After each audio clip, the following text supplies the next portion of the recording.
오늘 우리가 함께 볼 말씀은요, 열왕기와 5장입니다. 열왕기와 5장 1절부터 14절의 말씀인데요. 같이 읽어볼 텐데 저 한 절 여러분 한 절 한번 읽고 마지막 절은 합독하도록 하겠습니다. 하나님의 말씀입니다. 하나님의 말씀을 들으십시오. 아람 왕의 군대 장관 나아만은 그의 주인 앞에서 크고 존귀한 자니 이는 여호와께서 전에 그에게 아람을 구원하게 하셨습니다. 그는 큰 용사이나 나병 환자더라.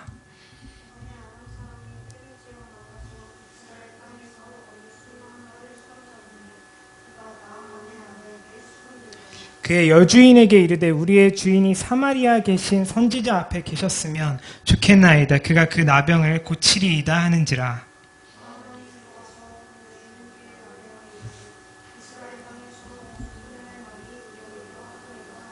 아람 왕이 이르되 갈지어다. 이제 내가 이스라엘 왕에게 그를 보내리라 하더라. 나아만이 곧 떠날새 은 10달란트와 근 6,000개와 의복 10벌을 가지고 가서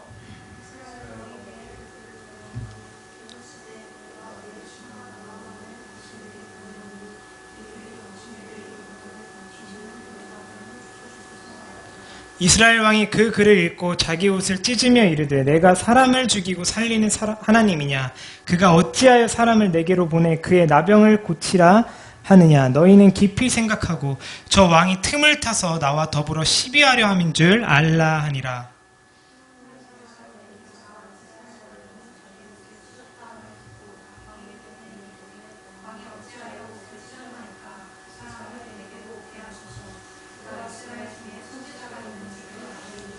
나아만이 이에 말들과 병거들을 거느리고 이르되 엘리사의 집 문에 서니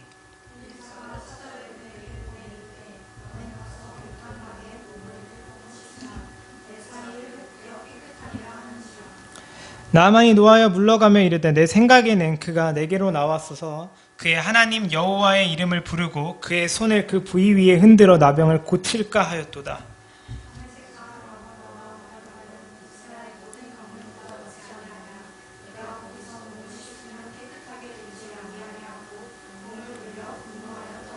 그의 종들이 나와서 말하여 이르되 내 아버지여 선지자가 당신에게 큰 일을 행하라 말하였더라면 행하지 아니하였나이까? 하물며 당신에게 이르기를 씻어 깨끗게 하라 함이이까 하니. 같이 읽겠습니다. 시작.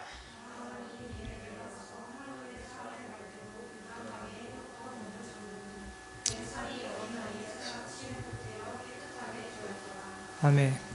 잠깐 기도하겠습니다. 주님 감사합니다. 주께서 오늘 우리에게 지속적으로 성령의 기름 부음을 부어주시기를 간절히 소망합니다. 특별히 우리 안에 성령께서 지속적으로 복음을 전하여 주십시오. 듣는 이나 전하는 이나 동일한 은혜를 더하여 주시기를 간절히 원합니다. 우리가 이 시간을 통해서 다시금 복음을 사랑하고 복음을 경험하는 자가 되기를 간절히 소망하오니 주님 간절한 마음으로 이 시간 우리에 오셔서 함께하여 주시옵소서. 감사드리며 사랑이 많으신 예수님의 이름으로 기도합니다. 아멘. 우리 김 전사님께서 저에게 연락 오셨어가지고 저에게 이런 요구를 하셨어요. 강의나 설교를 해주셨으면 좋겠다. 그러나 되도록이면 강의면 더 좋을 것 같다. 제가 한참을 좀 고민했습니다. 뭘 하지? 제가 오랫동안 캠프 사역을 했었거든요. 청소년, 청년 캠프 사역을 좀 제가 그 대표로서 하면서 있었는데, 근데 제가 이제 얼마 전에 작년에 이제 마무리를 하고 쭉 사역을 좀 쉬고 있었어요. 개인적인 여러 사정 때문에 좀 쉴 시간이 필요하겠다 해서 좀 쉬고 있었다 보니까 강의나 설교를 할 기회가 상당히 많이 줄어든 거예요. 그래서 되게 많이 긴장이 되고 고민이 좀 되더라고요. 그래서 하나님한테 기도했습니다. 하나님 어떤 걸 하시기를 원하십니까? 그래서 제가 고민하다가 마틴 로이드 존스 목사님이나 존 스튜어트 목사님은 이런 얘기를 하셨거든요. 설교는 복음의 선포이다. 설교를 좀 복음을 선포해야 할까? 그 고민을 이렇게 하면서 또 책을 읽고 있는데 팀 켈러 목사님은 그런 얘기를 하시더라고요. 설교, 오늘날 청년들에게 필요한 설교는 설득이다. 복음의 선포와 동일하게 설득이 필요하다라고 이야기를 하더라고요. 그래서 저는 여러분들에게 복음에 대하여 선포하면서 동시에 여러분들을 설득해 가도록 하겠습니다. 특별히 여러분들 제가 하는 설득이 잘 여러분들이 좀 납득될지는 모르겠습니다. 그럼에도 불구하고 성령께서 여러분들의 마음을 조명하여 주셔서 잘 복음이 선포되고 설득되기를 간절히 바라고 소망합니다. 여러분의 요즘 관심사는 무엇인가요? 요즘 20대 청년들이 소개팅을 하면 두 가지를 꼭 이야기한다 하더라고요. 첫 번째는 MBTI죠. 저도 ISFJ거든요. 이게 제가 제 입으로 말하기 민망하지만 검색해보니까 최고의 남편감이라고 하더라고요. 그래서 제가 되게 좋은 마음으로 이거 좋은 거구나 이러면서 제가 MBTI를 막 살펴봤어요. 그리고 두 번째는 인스타 돋보기를 꼭 보여준다고 하더라고요. 왜냐하면 인스타 돋보기를 보면 우리의 관심사가 무엇인지 다 드러나기 때문인 거죠. 그래서 제가 이 설교를 준비하면서 제 인스타 돋보기를 좀 확인했어요. 저는 크게 두 가지가 나오더라고요. 첫 번째는 결혼이었습니다. 우리 김 전사님은 올해 결혼하시잖아요. 저는 이제 내년에 하거든요. 그래서 제가 막 그런 청년 때 그런 기도를 했던 것 같아요. 20대 때 하나님 저 30이 되기 전에 결혼하고 싶습니다. 제가 사역을 하니까 꼭 30 전엔 하고 싶습니다 했는데 결국에 실패한 것 같아요.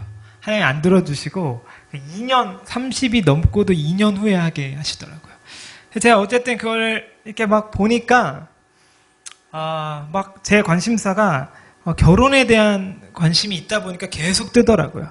또 한 가지가 있었는데 뭐였냐면 푸바오였습니다.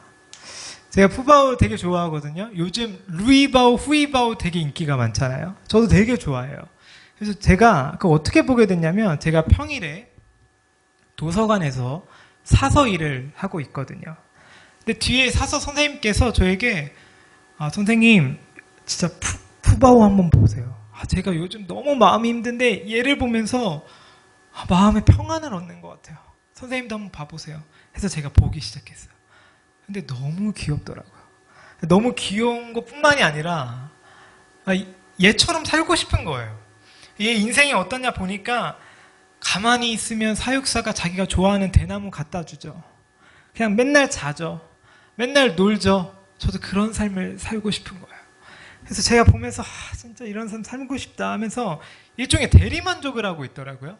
근데 아마 그 선생님도 그러셨던 것 같아요. 근데 제가 이런 삶 살고 싶다 하다가 그런 생각이 있었습니다. 그래도 괜찮겠다. 우리 모두에게 나중에 하나님 나라에 갈 때에는 반드시 그 삶이 우리가 경험되겠다. 우리는 하나님 나라라고 했을 때 보통 그런 이야기들을 많이 꿈꿉니다. 그런 상상을 하는 거죠. 금이 있고 은이 있고 막 엄청나게 막 좋은 공간이 있고. 근데 제가 봤을 때 하나님 나라는요, 그런 공간적인 개념보다도 굉장히 관계적이더라고요. 여러분들은 그런 관계를 우리가 예배를 통해서 느끼고 있잖아요. 하나님이 주어주시는 은혜가 우리 안에 부어질 때 엄청난 안정감이 들어오죠. 일종의 그 관계의 안정감, 특별히 남자친구, 여자친구 혹은 아내, 남편을 마주했을 때 엄청난 안정감이 들어오죠. 그 안정감보다 비교할 수 없는 하나님과의 관계를 맺을 때의 그 안정감이 영원토록 지속되는 곳이 바로 하나님 나라라는 거죠. 그러니까 푸바오 인생이 부럽지 않더라고요. 근데 예수를 안 믿는 사람들은 어떤가요? 그 안정감을 누리고 싶어서 여러 가지를 사랑하기를 시작하는 거예요. 아마 그 선생님께서는 그렇기 때문에 그 푸바오를 계속 지켜보고 있는지도 모르겠습니다. 그런 측면에서요, 푸바오의 인기는 매우 대단했습니다. 푸바오가 다시 중국으로 돌아가는 날짜가 확정되자 많은 사람들이요, 푸바오를 보러 가기 시작했어요. 그렇죠? 뉴스에도 나오더라고요. 어떤 사람들은 제주도에서 비행기를 타고 가고요. 어떤 사람들은 부산에서 KTX를 타고 가더라고요. 어떤 사람들은 수업에 빠지기도 하고 연차를 내기도 하면서 푸바오를 보러 가더라고요. 근데 푸바오를 보러 갔을 때 우리가 보면 좀 오랜 시간 보고 또 먹이도 좀 줄 수 있고 하는 그런 체험이 있었으면 좋겠는데 너무 많은 사람들이 오다 보니까 푸바오를 보러 딱 가면 몇 시간 줄을 서야 하고 기본적으로, 그리고 푸바오 앞에 딱 가면 10분만 볼 수 있다고 하더라고요. 제가 그때 느꼈습니다. 제가 몇 가지 확신한 게 있었습니다. 첫 번째는요, 저는 푸바오를 사랑하지 않았다는 겁니다. 푸바오에게 관심은 가졌지만 사랑하진 않았던 거예요. 왜냐하면 사랑은 기본적으로 헌신을 요구하거든요. 근데 저는 그 정도의 헌신을 하고 싶은 마음이 1도 없었어요.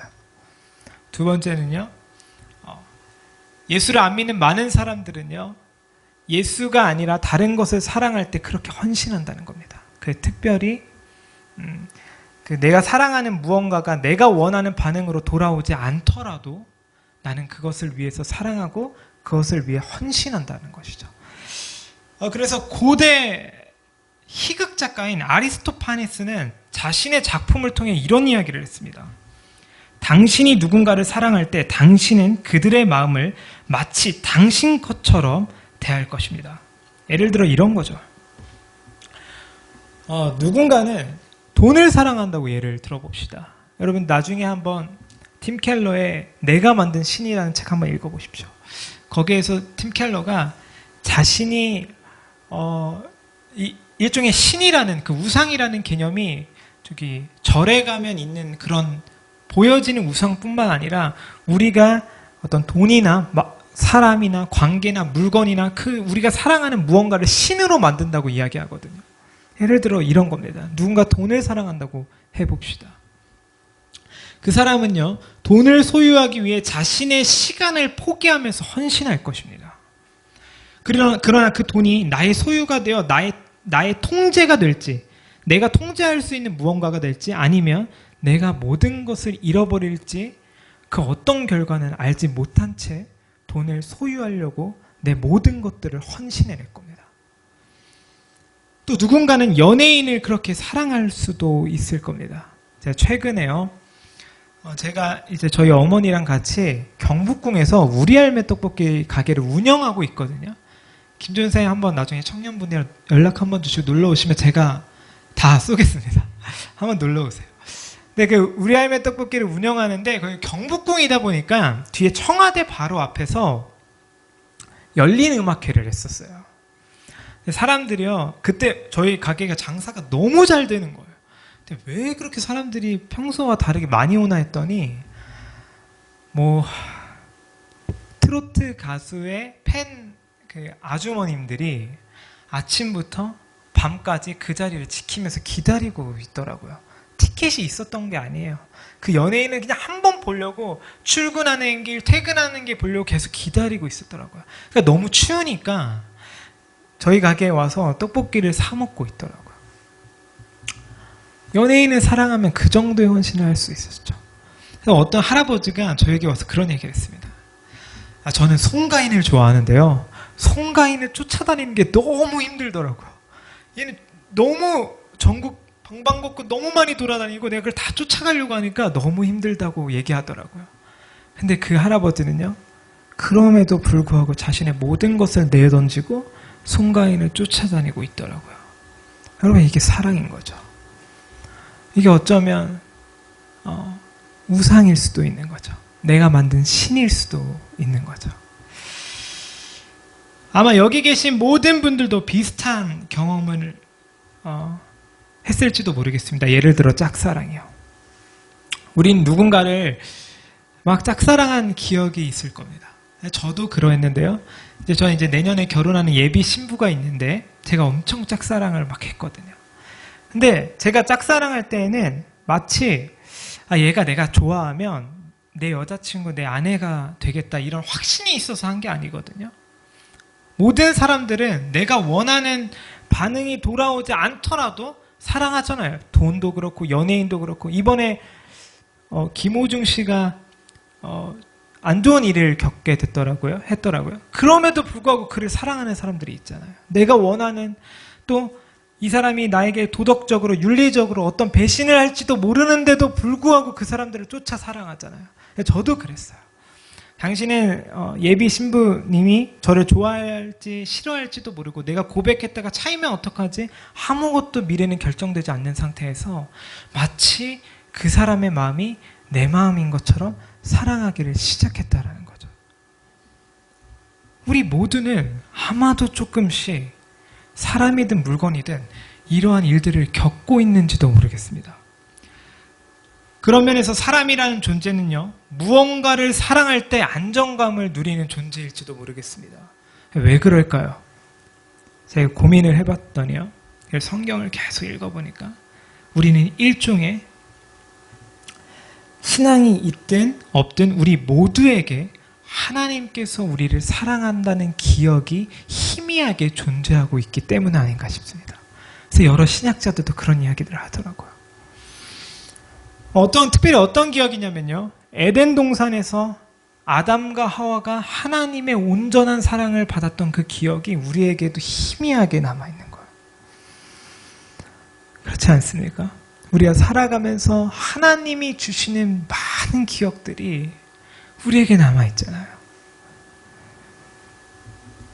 그래서 어떤 사람들은요, 일종의 종교성, 그러니까 신에 대한 생각일 뿐만이 아니라 특별히 무신론자라고 할지라도 하나님에 대한 희미한 기억 때문에 누군가를 자꾸 사랑하려고 하는지도 모르겠습니다. 그렇죠?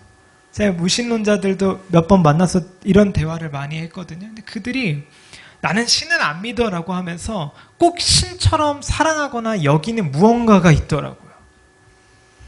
그렇죠. 그 모든 게 어떻게 보면 내가 만든 신일지도 모르는데요. 그렇기 때문에 우리는 그 희미한 기억 때문인지도 기억 때문이겠지만 그 희미한 기억 때문에 우리는 어떤 것을 사랑하면서 안정감을 누리는 것 같습니다. 그렇기 때문에 저는 예배가 굉장히 중요하다고 생각합니다. 왜냐하면 예배는요, 우리의 희미한 기억을 뚜렷한 기억으로 바꿔주기 때문입니다. 특별히 오늘 전사님께서 찬양 인도를 하시는데 오늘도 여전히 저는 우리가 하는 여러 찬양의 고백들로 인해서 그 희미한 기억들이, 내가 받은 하나님에 대한 희미한 기억들이 뚜렷해지더라고요. 저는 그 사건이 우리 희미한 기억이 뚜렷해지는 기억으로 전환되는 사건이 예배라고 생각합니다. 그래서 많은 사람들이 그 예배에 목숨 걸기 시작하는 거죠. 그래서요, 복음은 우리에게 희미한 기억을 뚜렷한 기억으로 바꿔줄 겁니다. 특별히 어떤 기억이냐면요, 우리가 희미할 때는 사랑하면 안정감을 누리는구나, 사랑받으면 참 좋은 사람이 되는구나, 이 정도의 기억이었다가요, 뚜렷해지면, 우리가 복음으로 뚜렷해지면 복음은 우리에게 이런 메시지를 전해줄 겁니다. 너희는 사랑받은 존재가 되지 못한 그때, 바울이 얘기하죠. 우리가 아직 죄인인 그때 그리스도 예수께서 너희를 사랑하신다. 여러분들, 이게 은혜입니다. 너희가 무엇을 했기 때문에 사랑받는 존재가 된 게 아니라 너희는 아직 그 사랑받는 존재가 되지도 못한 그때부터 하나님은 너희를 사랑하시고 하나님은 너희와 함께 하실 거다 라는 메시지가 계속해서 흘러가게 되는 거죠. 여러분, 이거는요, 예배를 통해서만 가능합니다. 예배는 어떤 거예요? 복음이 선포되어지고요, 성령 하나님이 일하시고요, 우리는 거기서 희미한 기억이 뚜렷한 기억으로 전환되는 사건을 경험하는 것이죠. 그러나 문제는 많은 청년들이요, 복음과 이별하기를 시작했다는 겁니다. 성경이 말하는 소식이 아니라요, 세상이 말하는 소식에 귀 기울이기 시작한 거예요. 결국 오늘날 우리 청년들에게 있어 영적인 전쟁은 소식의 전쟁일지도 모르겠습니다. 세상의 소식을 따를 것인가? 그렇죠? 이렇게 하면 사랑받을 수 있는 존재가 될 거야. 너는 이렇게 해야 사랑받을 거야. 혹은 아니야, 너는 너를 가장 먼저 사랑하는 사람이 되어야 돼. 너가 중요해. 다른 사람이 중요하지 않아. 이런 소식에 사로잡힐 사람이 될 것인가? 아니면 그리스도 예수가 너를 사랑한다라는 그 복음의 내용을 붙잡는 사람이 될 것인가? 오늘날 청년들에게 우리의 영적 전쟁은 다른 게 아닙니다. 세상의 세계관을 따를 것인가? 복음의 가치를 따를 것인가? 그러니까 단순히 청년들이요, 교회를 떠나는 이유가 문화적으로 세련되지 않기 때문이 아닙니다. 그렇지 않나요? BTS 같은 곡이 우리 안에 있지 않기 때문에 교회를 떠나는 게 아니라는 거예요. 제가 캠프 사역을 오래 했거든요. 제가 올해도 어떤 작은 교회들이 좀 해달라고 해서 되게 소규모로 청년 캠프를 올해 여름에 열 거거든요. 근데 제가 그때 캠프 사역을 하다 보니까 앞에 조명이 계속 짱짱하게 막 나오고 찬양팀들이 막 말도 안 되게 막 찬양해서 우리의 감정을 울리더라도 교회를 떠나는 사람이 있더라고요. 예배를 집중하지 못하는 사람들이 있더라고요. 왜 그럽니까? 그것 때문에 그들이 예수를 믿게 된 게 아니기 때문인 거죠. 굉장히 본질적인 거예요. 그래서 많은 청년들이 교회를 떠나는 이유는요, 지금 내가 죽겠는데 복음이 기쁜 소식으로 다가오지 않는 거예요. 거기에 대한 질문을 계속 해보고 싶은 거예요. 복음이 더 이상 매력적으로 느끼지 않고 복음을 사랑하고 싶지 않은 거예요. 그래서 우리는 교회를 떠나기 시작했습니다.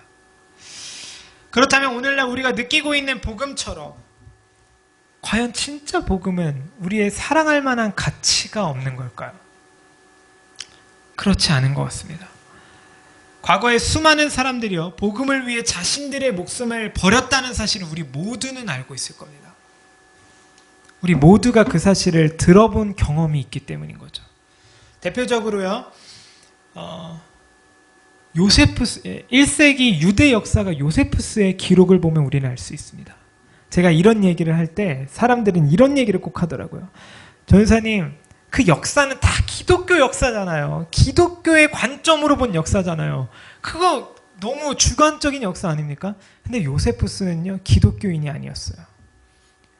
그는요, 유대인이었고요, 로마를 위해 일하는 역사가였습니다. 근데 그 역사가의 기록을 보니까 그 사람이 뭐라고 기억하냐면, 당시에 로마 그리스도인들이 있었는데 그 그리스도인들이 로마의 핍박 아래에 있었거든요. 로마 황제의 핍박 아래에 있었는데 그들이 신앙을 지키기 위해 자신의 목숨을 버렸다고 기록하더라고요.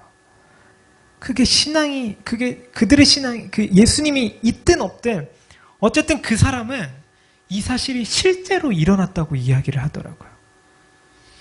그래서 제가 이 요세푸스의 기록을 비슷하게, 시기적으로 비슷하게 있는 성경의 기록들을 보니까 대표적으로 마가복음과 베드로전후서가 있더라고요.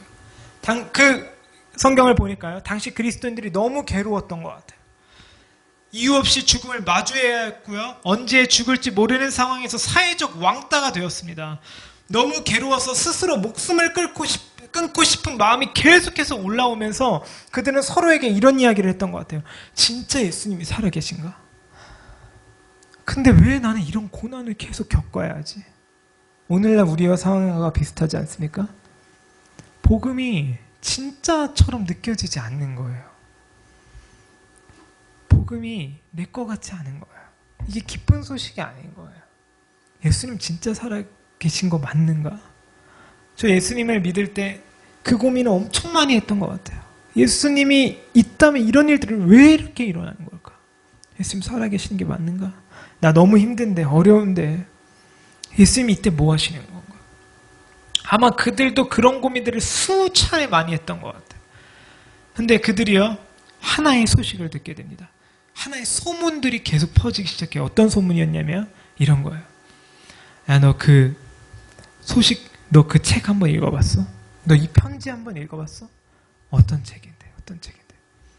야, 우리가 그토록 보고 들었던 마가와 베드로가, 이 두 사람의 공통점이 있거든요. 일단 마가와 베드로는 깊은 관계였고요. 이 두 사람은 실패자였거든요. 마가는 바울의 선교 사역에 중도 포기한 실패를 경험했고요. 베드로는 예수님을 부인하는 실패를 경험했습니다. 근데 그들이요, 성경을 쓰기 시작한 거예요. 진짜 예수님을 만나니까 예수님에 대한 기록을 하기 시작한 거예요. 근데 그 기록물들이 막 퍼지기 시작한 거죠. 그래서 그들이요 신앙에 대한 고민을 막 하고 있을 때 그리스도인들이요 그 책을 읽기 시작했던 겁니다. 그리고 이렇게 얘기하는 거죠. 진짜 예수님 살아계신가? 그래서 책을 딱 봤더니 마가복음 1장 1절에 이렇게 이야기합니다. 하나님의 아들 예수 그리스도의 복음의 시작이라. 예수님이 없는 것 같았는데 이들이 실패한 인생을 경험했던 이들의 증언을 보니까 하나님 살아계시는구나. 그들이 그 깊은 복음의 이별의 과정에서 다시 복음을 만난 경험들을 하기 시작한 거죠. 그렇기 때문에 그들이요 자신의 목숨을 내어버리면서까지 신앙을 지키기 위해 애를 썼다는 것입니다. 이게 어떻게 가능할까요? 성경은 이렇게 이야기하더라고요. 내가 나된 것은 하나님의 은혜로 된 것이니 내게 주신 이 은혜가 헛되지 아니하여 내가 모든 사도보다 더 많이 수고하였으나 내가 한 것이 아니요 오직 나와 함께 하신 하나님의 은혜로다. 그렇다면 오늘날 우리는 이러한 복음을 어떻게 경험할 수 있겠습니까? 저는 이 고민을 오늘 본문을 통해 했던 것 같아요. 저는 크게 두 가지를 이야기 나눌 건데요. 첫 번째는요. 여러분들에게 소망이 없다는 것을 경험하고 인정하는 사건을 마주해야 한다는 것입니다.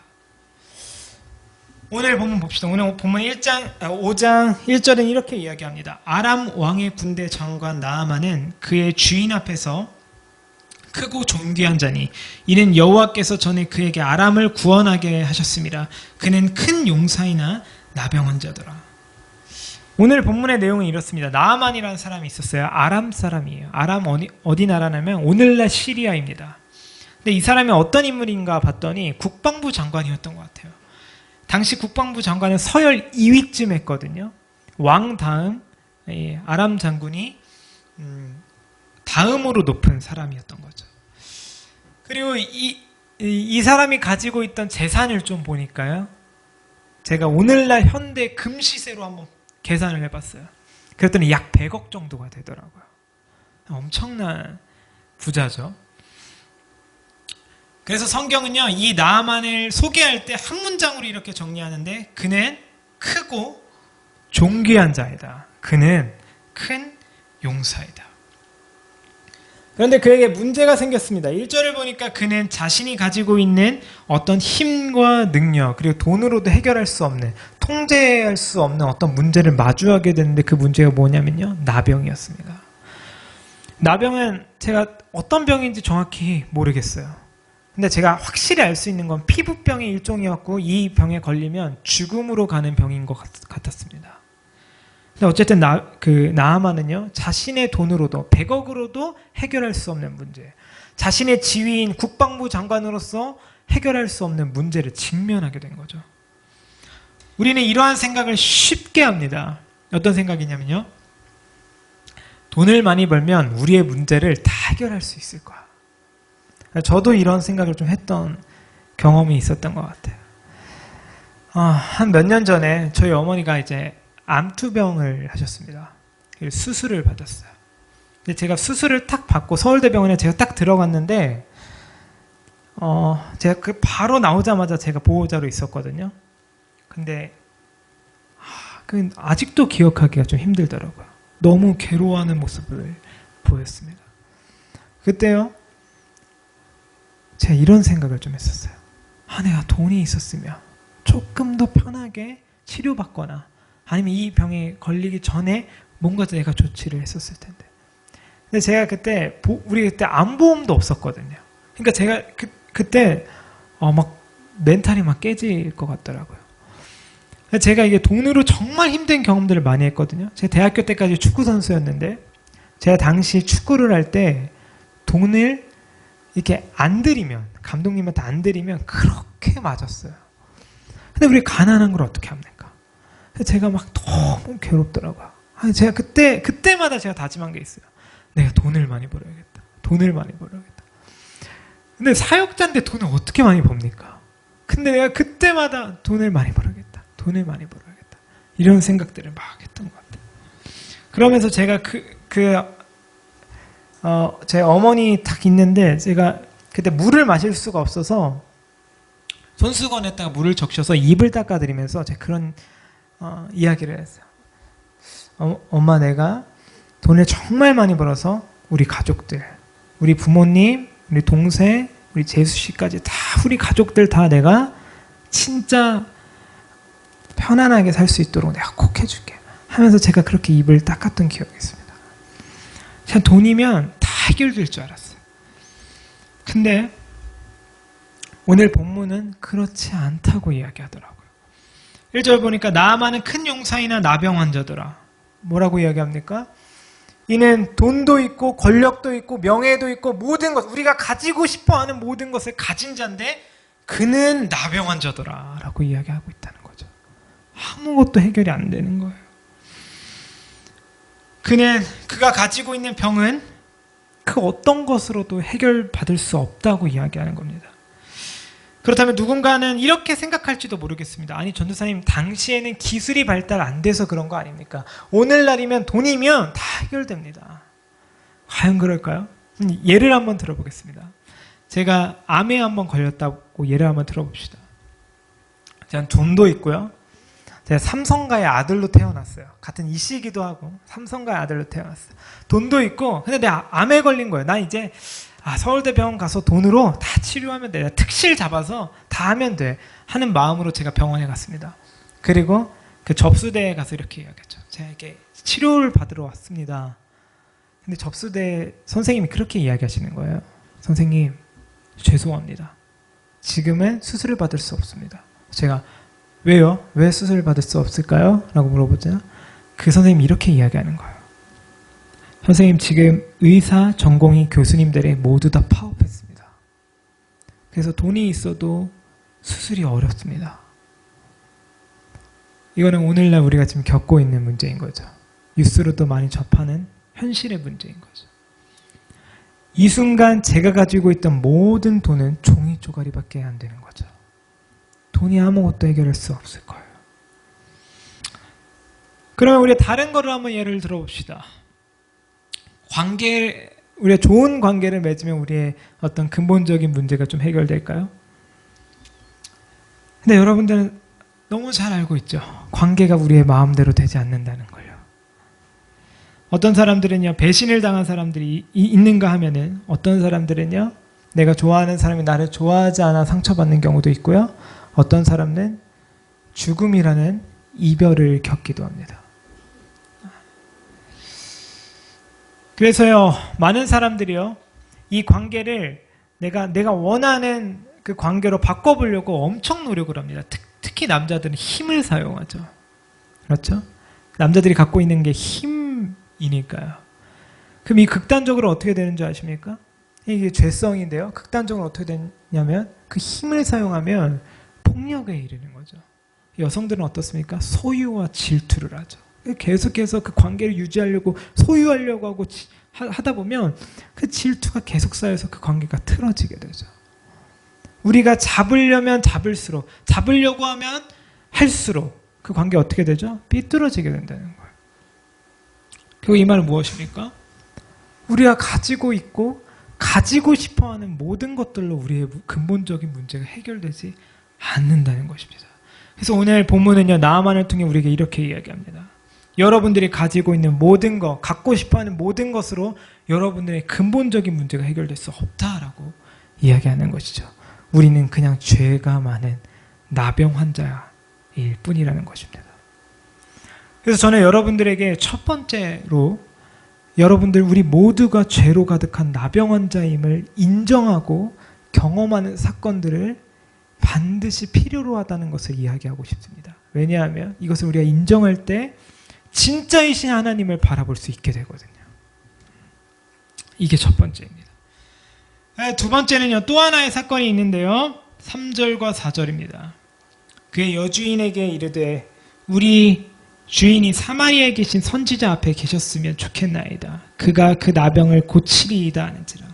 나아만이 들어가서 그의 주인께 아뢰어 이르되 이스라엘 땅에서 온 소녀의 말이 이러하더이다 하니. 오늘 본문을 보니까 어떤 소녀가 있었는데요. 그 소녀가 나아만에게 당신의 나병은 치료받을 수 있는 방법이 있습니다라고 이야기하는 거죠. 근데 우리 한번 잘 생각해 봅시다. 여기에서 나오는 소녀는 아마도 히브리어 표현을 제가 봤을 때는 한 12살 정도 된 것 같아요.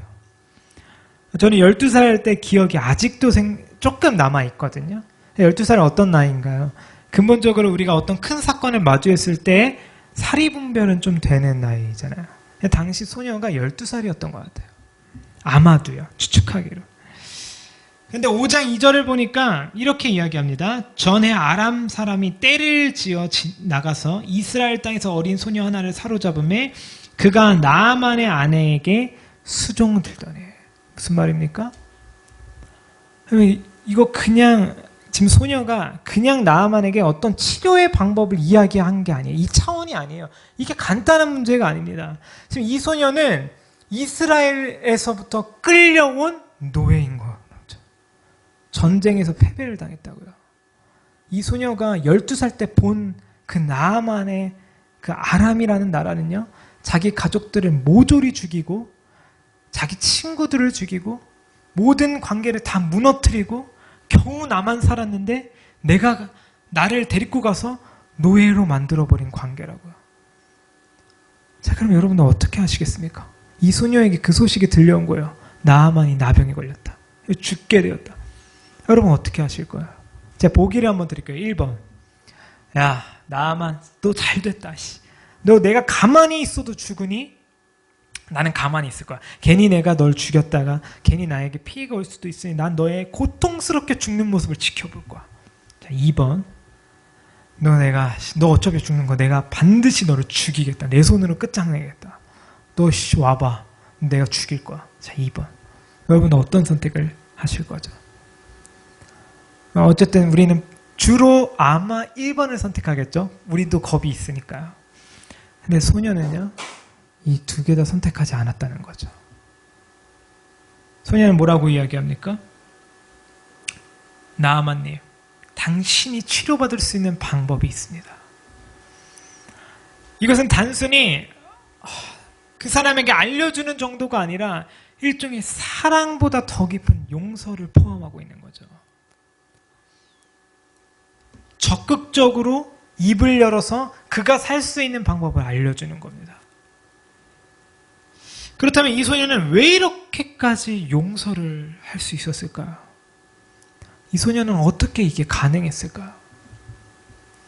보니까요, 당시 고대 세계의 세계관을 한번 봐보니까요, 당시 이제 고대 나라는 종교와 밀접한 관련이 있었거든요. 그러니까 내가 그 지역에 이스라엘에 태어났으면 나는 선택권도 없이 여호와 신앙을 믿었다는 겁니다. 그러면 이 소녀는 어떤 세계관과 어떤 신앙이 있었던 거죠? 여호와의 신앙을 갖고 있었던 거죠. 이해가 되십니까? 그럼 복음을 만난 자는요, 이게 전환이 되는 거예요. 아마 그 소녀에게는 고민도 안 됐을 거예요. 내가 이거 알려줘? 말아? 알려줘 말아? 이 고민도 하지 않았을 거예요. 바로 이야기했을 거란 말이죠. 어떤 것 때문이요? 여호와 신앙. 이 소녀는요, 지속적으로 자기 조상들로부터 계속해서 이런 메시지를 전해 들었을 겁니다. 너는 사랑받은 존재야. 너는 하나님이 반드시 책임지실 거야.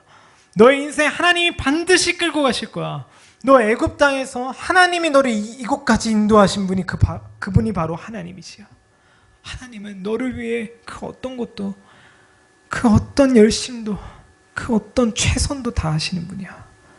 너 하나님이 너를 구원하려고 자기 목숨까지 내놓으신 분이야. 그 소식들을 조상들로부터 계속 들었던 거죠.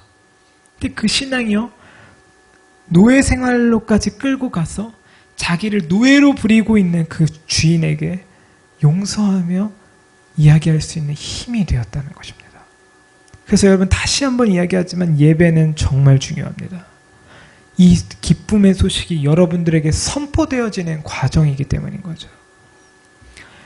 이것은 여호와 신앙을 가질 수 있는 사람들만 가능한 겁니다. 그러나 정작 나아만은요, 이런 소녀가 이해되지 않았을 겁니다. 왜 이렇게까지 나를 살리려고 했던 건가? 자기도 알았을 텐데요. 내가 그들의 가족들을 다 죽이고 친구들을 다 죽이고 전쟁 가운데 다 무너뜨렸는데 왜 이 소년은 나에게 이렇게까지 말도 안 되는 용서를 베푸는가 고민이 되지 않았겠습니까? 그리고 그가 믿는 신은 과연 누구길래 나를 용서하는가?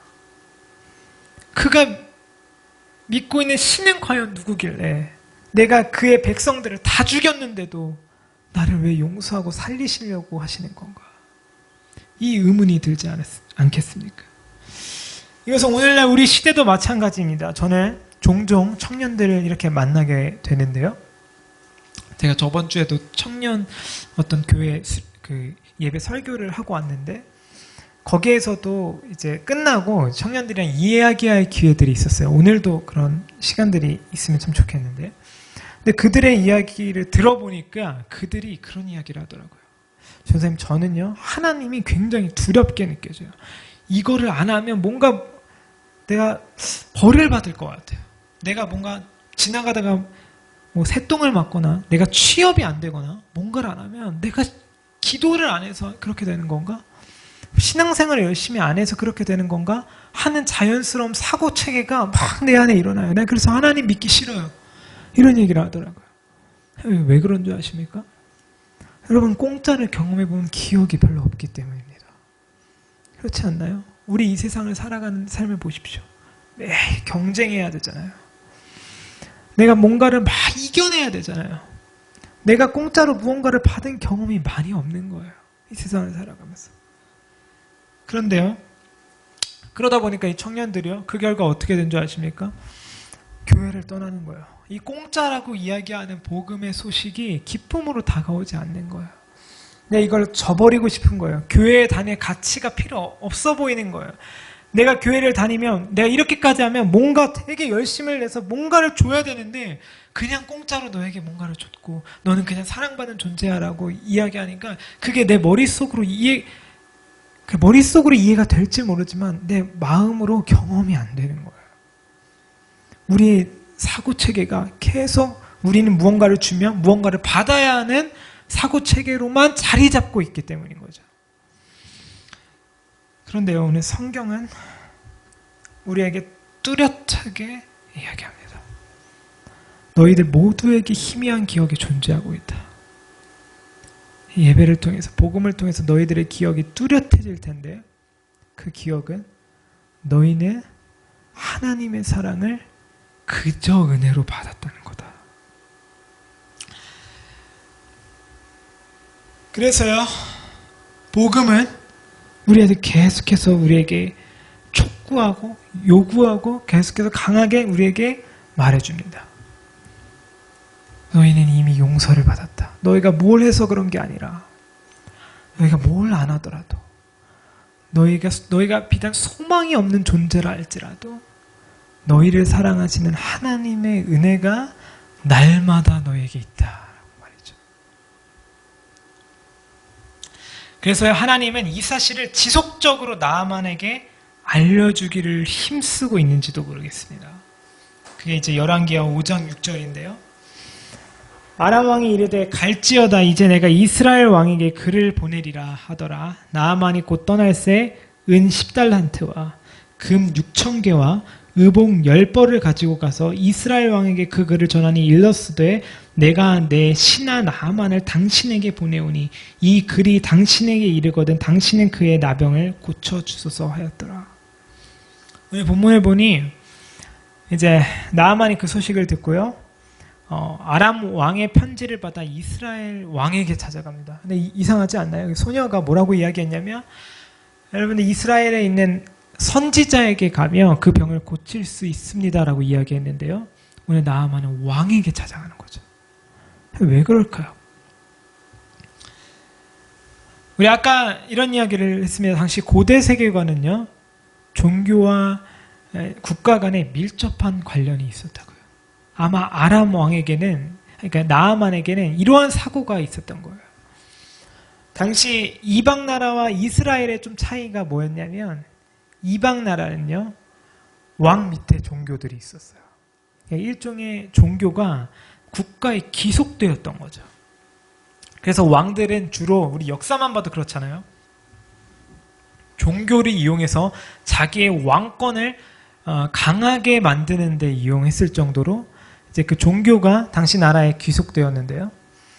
그래서 그때는 뭐였냐면 왕이 명령하면 선지자나 종교 지도자는 다 들어야 했어요. 그러니까 우리가 그렇게 이야기하진 않았지만 그들은 왕이 신을 이용할 수 있는 존재처럼 자연스럽게 느끼고 있었는지도 모르겠습니다. 그리고 나아만의 그 이방 나라의 신에 대한 이야기는요, 내가 제사를 지내고 내가 열심히 신앙생활을 하면 그 신이 무언가 복을 주고 내가 열심히 한 만큼 무언가를 주는 그런 신앙의 체계가 있었거든요. 그런데 이스라엘은 달랐던 거예요. 왕이 선지자에게 명령할 수 없고 제사장에게 명령할 수 없는 거예요. 이스라엘에는 왕과 선지자와 제사장이 분리가 되었거든요. 그 말은 무엇입니까? 선지자에게 왕은 하나님밖에 없다는 거죠. 이 여호와 하나님이라는 존재는요, 감히 세속적인 왕이 명령할 수 없는 존재였던 거예요. 이스라엘 왕은요, 그가 느끼기에 통제할 수 없는 신이었던 거예요. 이스라엘 신은요, 이스라엘 왕이신 진짜 하나님은 감히 우리가 무언가를 주면서 우리가 원하는 것을 받아내는 무언가가 아니라 우리가 어떤 것으로도 그를 통제할 수 없고 그를 우리가 원하는 걸로 채울 수 없는, 우리가 감히 어떻게 할 수 없는 존재였던 것이죠. 그래서 선지자에게 세속적인 왕의 명령이 필요 없었던 거예요. 왜냐하면 해도 듣지 않았을 거거든요. 선지자는 오로지 진짜 왕이신 하나님의 말씀을 듣는 자들이었거든요. 그래서 왕이요, 짜증을 내는 거예요. 이스라엘이. 왜 네가 나한테 오냐? 내가 아무것도 할 수 없는데 왜 나한테 오냐? 라고 막 짜증을 내는 거죠. 근데 나아만은 이때 또 한 번 경험하게 되는 거예요. 과연 이스라엘 신은 누굴까? 아니 그 소녀가 믿는 여호와 하나님이 나를 막 용서하고 치유해 준다고 이야기하는데 이스라엘의 신은 누구길래 나를 그 누구도 통제할 수 없는가? 아마 나아만은 이런 고민이 계속해서 들기 시작했다는 것입니다. 그래서 나아만은요, 자기도 모르게 굉장히 딜레마에 빠지고 있었는지도 모르겠어요. 하나님이 누굴까? 내가 여태까지 믿었던 신은 이 하나님과 어떤 차별이 있을까? 굉장히 혼란스럽고 어려웠는지도 모르겠습니다. 왜냐하면 하나님은 그 어떤 회유로도 어떤 무언가로도 어떤 열심으로도 우리가 통제할 수 없기 때문인 거죠. 그렇다면 우리는 이러한 경험이 왜 필요할까요? 이 경험은 다른 말로 하자면 일종의 고난일지도 모르겠습니다. 나만 보십시오. 육체적으로 병에 걸린 고난이 있었고요. 정신적으로 내 세계관이 다 무너지는 경험이 있었고요. 이거는 굉장히 나만에게 있어서 육체적으로나 정신적으로나 마음적으로나 굉장히 어려운 시간들을 보내고 있는지도 모르겠어요. 근데 8절은 이렇게 이야기하는 거예요. 제가 이게 진짜 겸손인 것 같은데, 그 사람을 내게로 오게 하소서. 그가 이스라엘 중에 선지자가 있는 줄 알리이다 하니라. 오늘 본문 보십시오. 엘리사는요, 왕에게 이렇게 이야기하는 거예요. 저에게 보내주십시오. 그가 이스라엘 선지자가 있는 줄 알게 하겠습니다. 엘리사가 이렇게 이야기하지 않았습니다. 내가 고칠 수 있는 능력이 있으니 나에게 보내주십시오. 내가 이 사람을 고치면 내가 돈을 많이 벌 수 있으니 나에게 보내주십시오. 왕은 그 실력이 없고 나는 있으니, 내가 할 수 있으니 나에게 보내주십시오라고 이야기하지 않았습니다. 엘리사는요, 이렇게 이야기했죠. 왕님, 저에게 보내주십시오. 그가 이스라엘에 선지자가 있는 줄 알게 하겠습니다. 근데 이 사람이 선지자가 있는 줄 몰랐을까요? 아니에요. 소녀에게 들었거든요. 이미 알고 있다고요.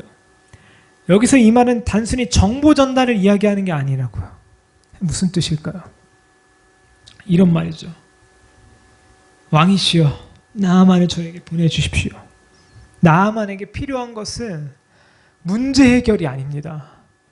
그가 반드시 알아야 할 게 있습니다. 그가 반드시 알아야 할 것은 하나님의 살아계심입니다. 복음입니다. 그에게 기쁜 소식이 하나님이라는 것을 그는 반드시 경험해야 합니다.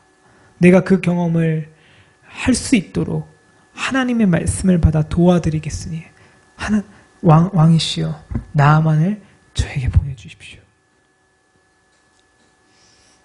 그러니까 나아만에게 필요한 것은요, 다른 게 아니었습니다. 문제 해결이 아니었습니다. 근본적인 우리의 문제가 좋아지는 것을 원하는 게 아니었습니다.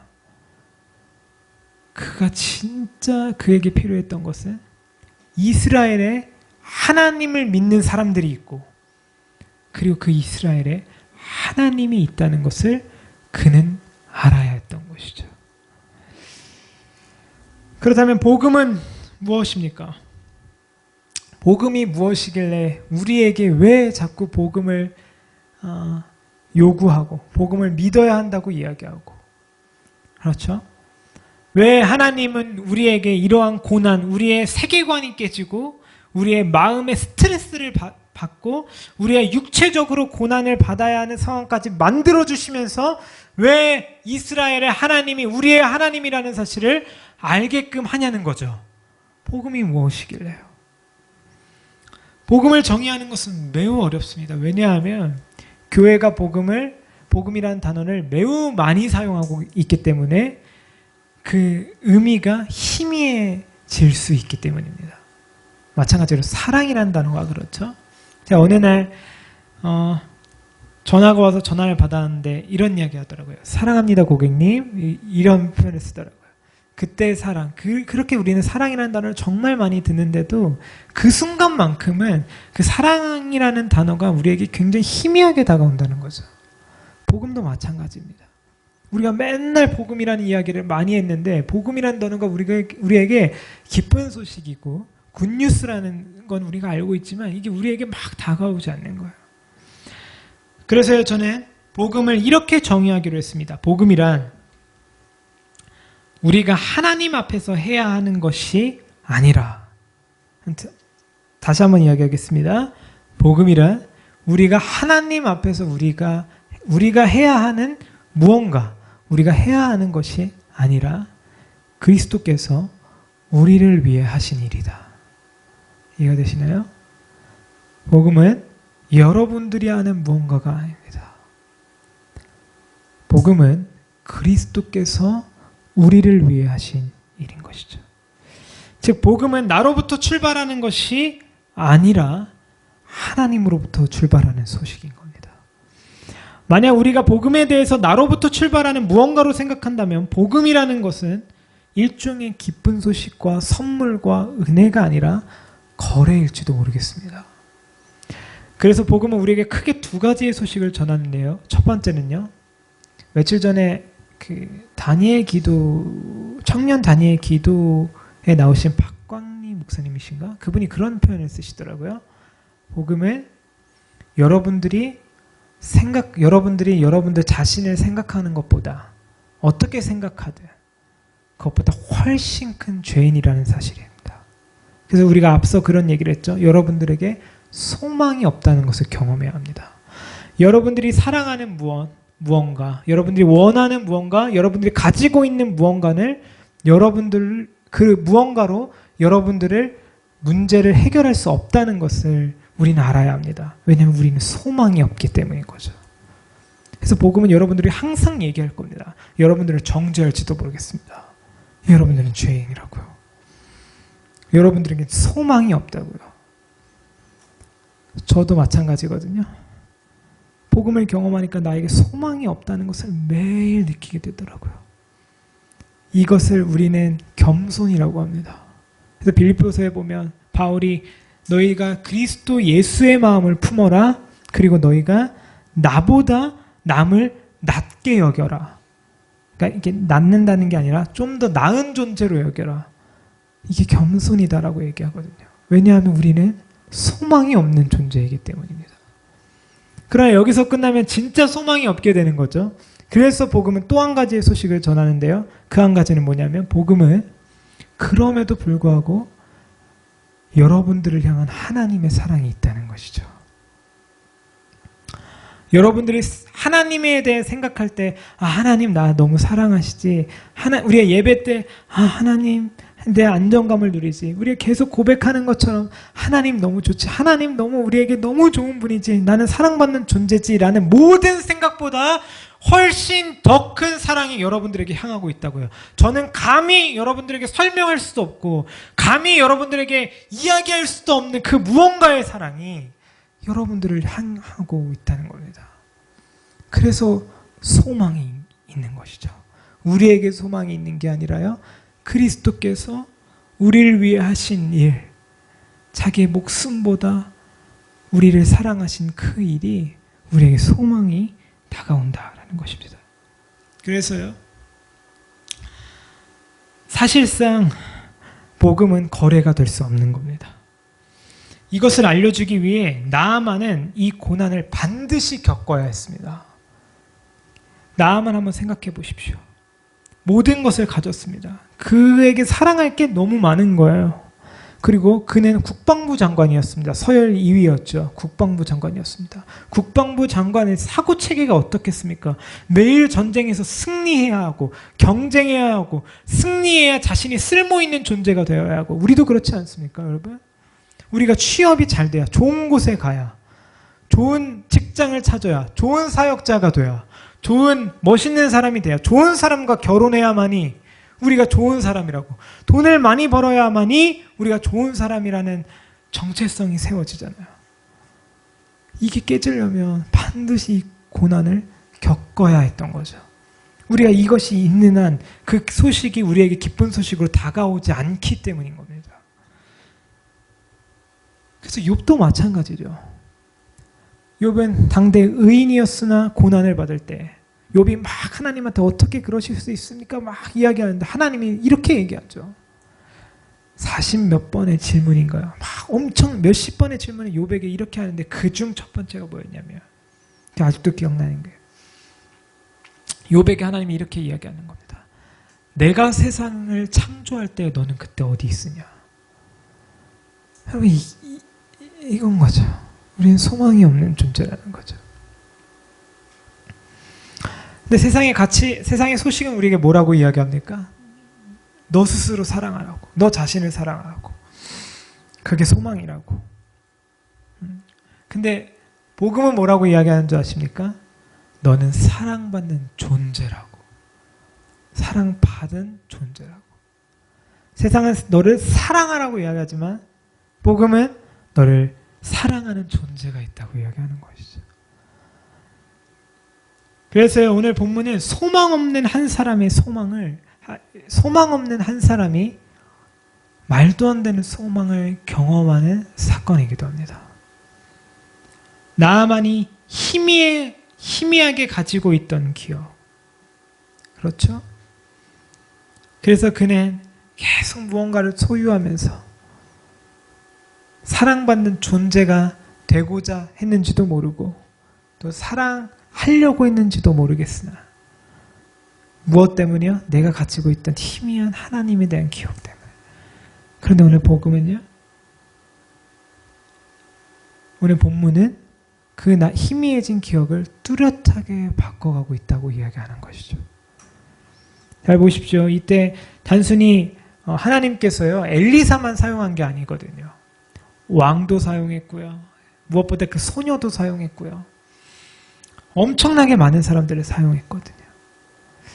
저는 나중에 하나님이 부르시면 선교사를 나갈 마음이 있습니다.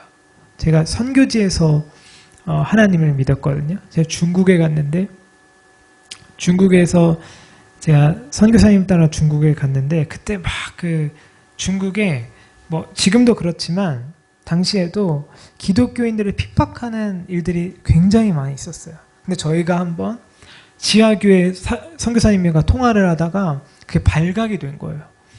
그래서 저희가 막 도망쳤어요. 근데 겁이 엄청 많이 나는 거예요. 근데 그때 선교사님 뭐라고 이야기하셨냐면 괜찮다. 괜찮다.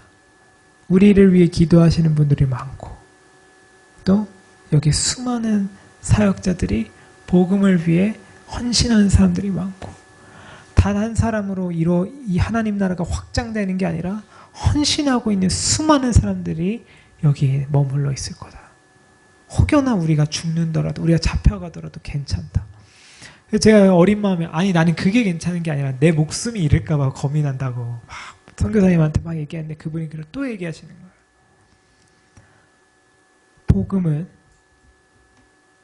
나에게 복음은 내가 가지고 있는 그 어떤 것보다 가장 귀하다.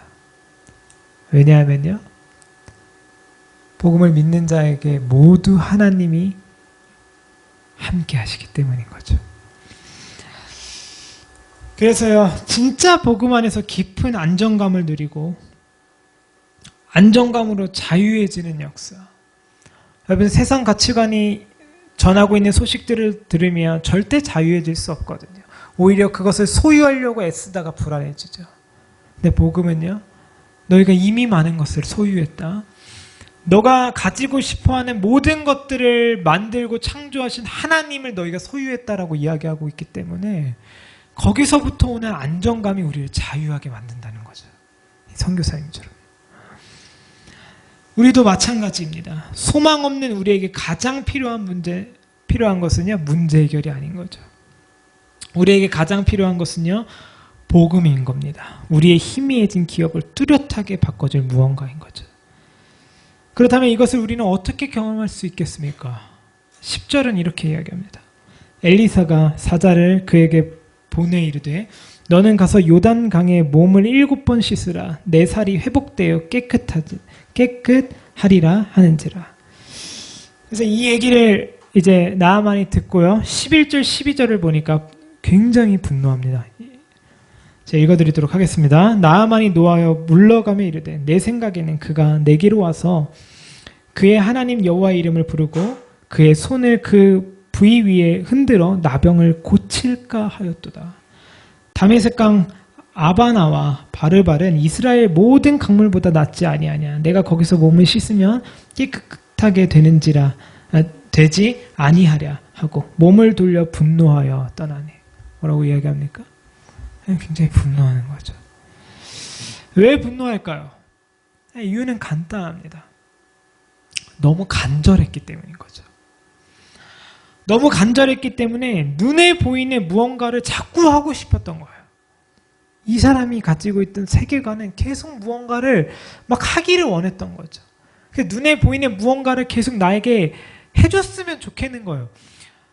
막 그 엘리사가 와가지고 내 손에 얹고 막 주님 이름 부르면서 막 손을 딱 놨더니 모든 게 회복되기를 원했던 거죠. 그게 확실한 방법이니까요. 심지어 이 사람에게 요단강을 들어가는 것은 돈이 없는 사람도 가능한 너무 간단한 일이었습니다.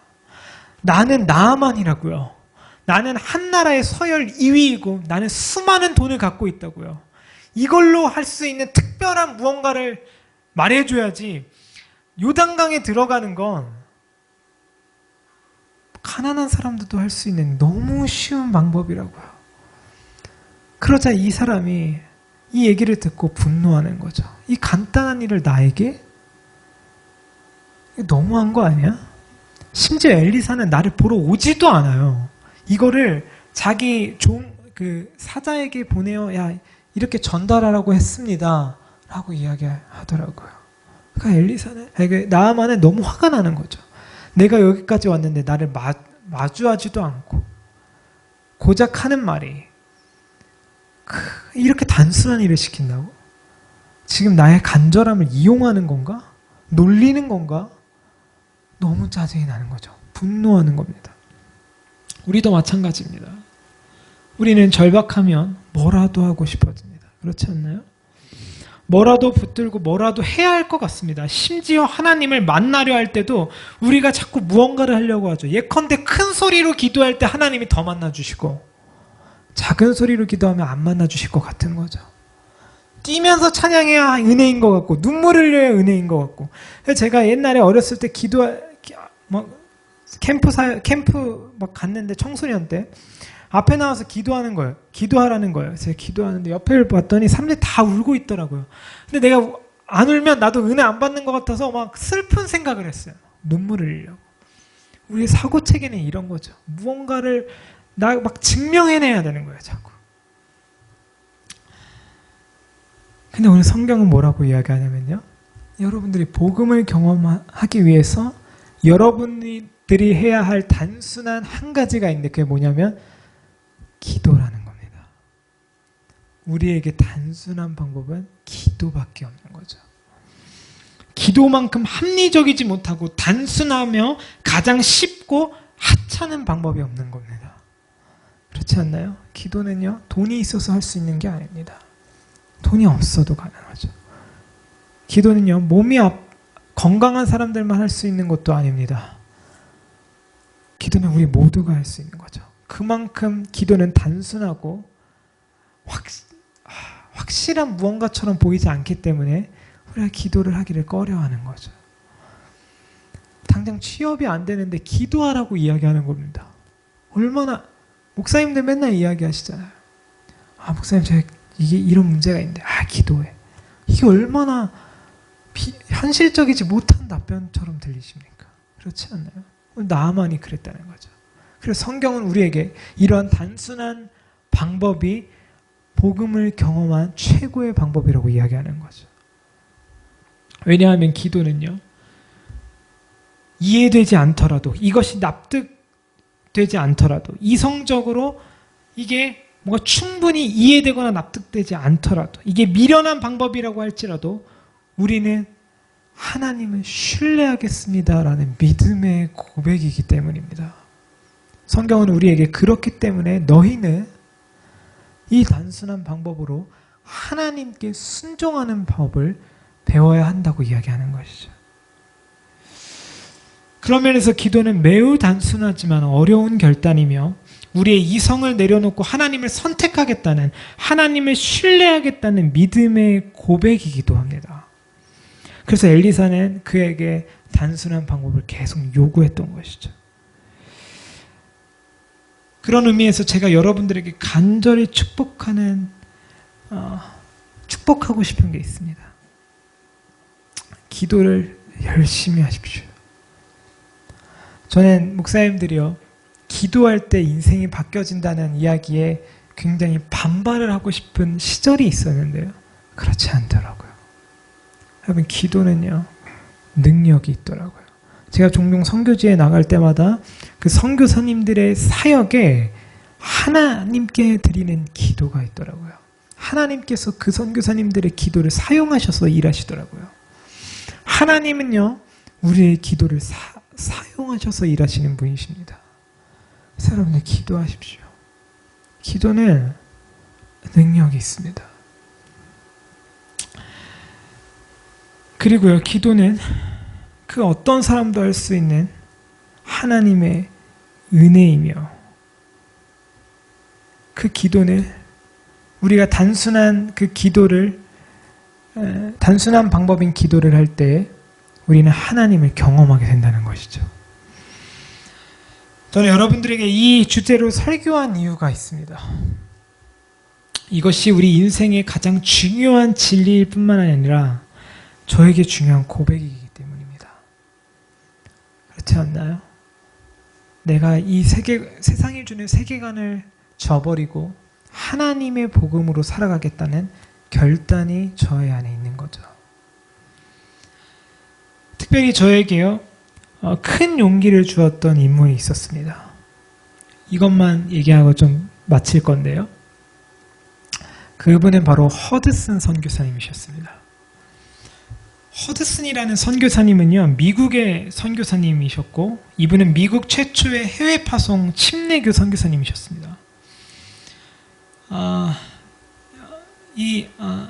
이 선교사님은 백인 남성이셨고 상당히 많은 혜택을 받은 사람이기도 했습니다.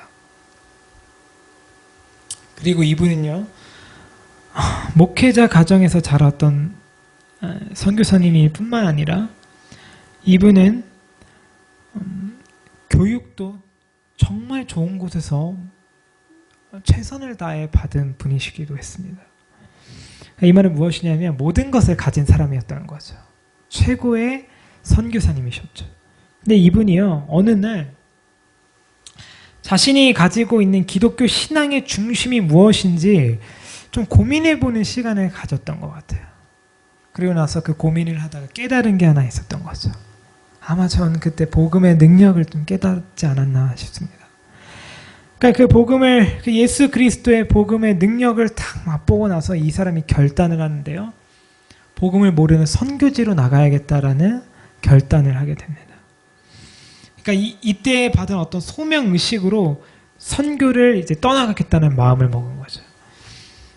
그런데요, 많은 사람들의 이 이야기를 듣고 즉각 반대하기 시작했습니다. 왜냐하면 이 모든 것을 누릴 수 있고 혜택을 누릴 수 있는 이 사람이요, 이 저드슨 선교사님이요, 이 소명으로 자신의 전체 생애를 재편성하려고 하니까 아니 인간적으로 납득되지도 않고 이해되지 않는 거예요. 그래서 많은 사람들이 그를 말리기 시작했습니다. 그럼에도 불구하고요, 이 사람은 사도 바울처럼 선교지를 떠나가기 시작합니다. 근데 어느 날 이 저스틴 선교사님이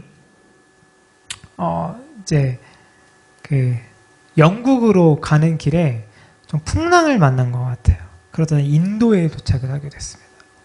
인도에서 이렇게 막 있다가 이제 미얀마로 가게 됐어요.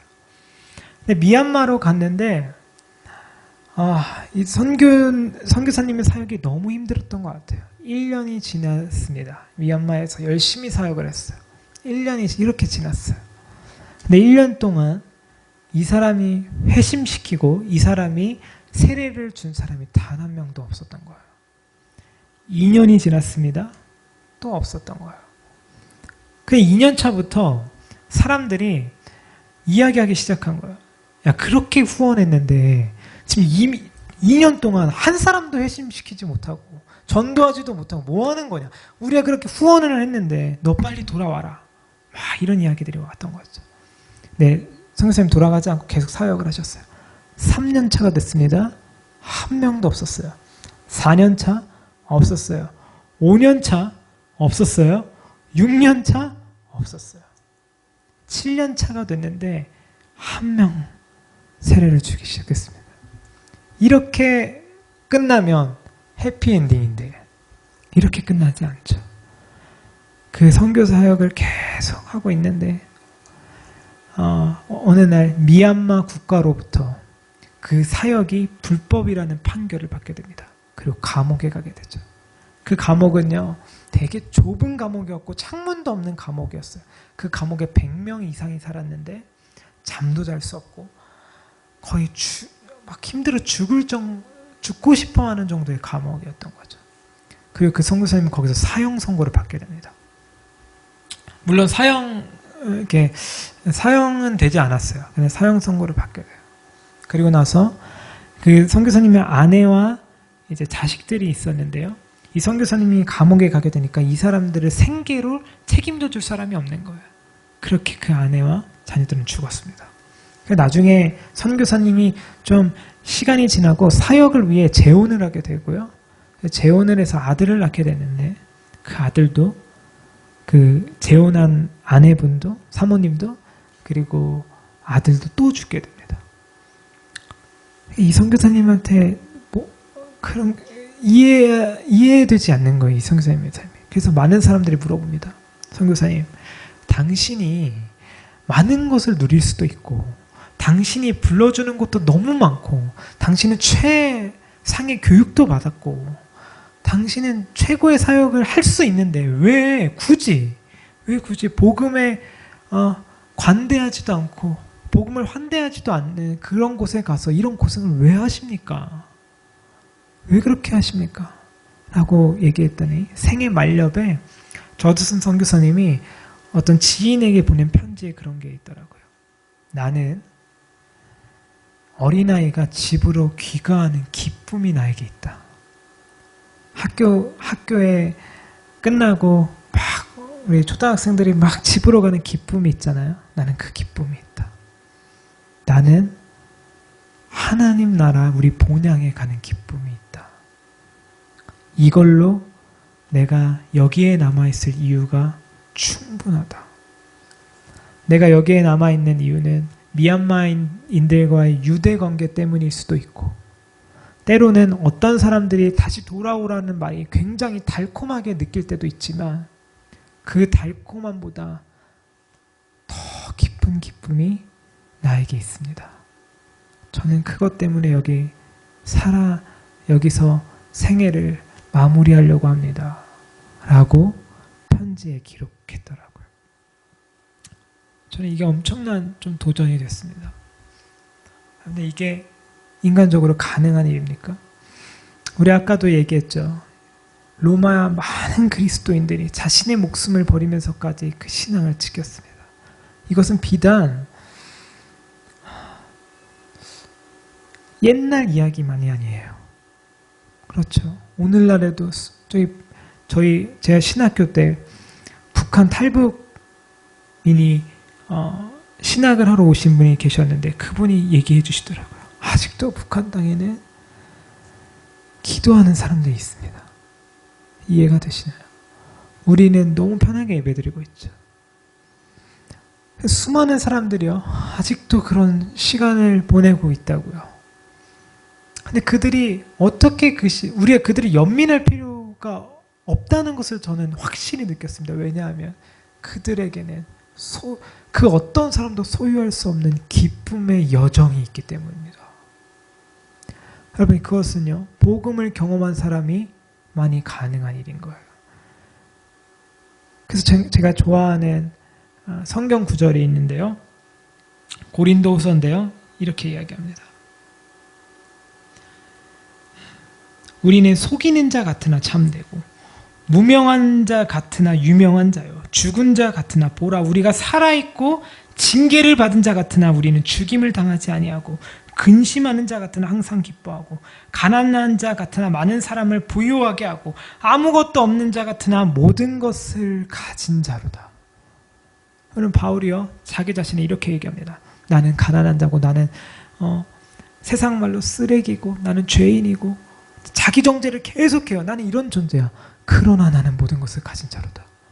여러분, 이 정체성은요, 나를 정죄하면서도 무너지지 않는 정체성은 복음이어만이 가능합니다.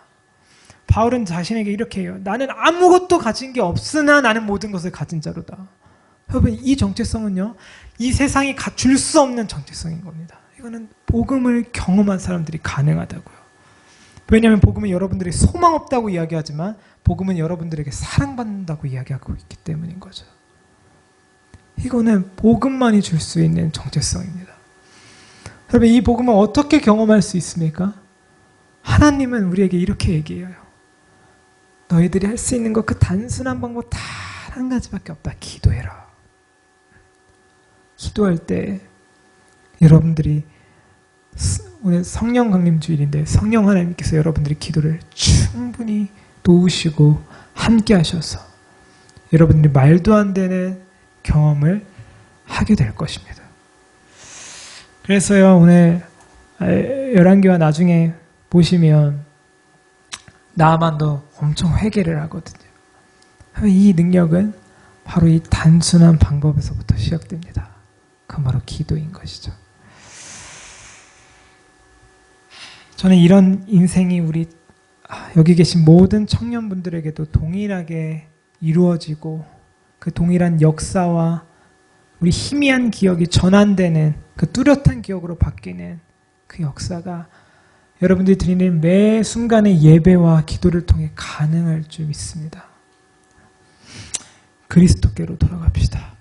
기도하겠습니다.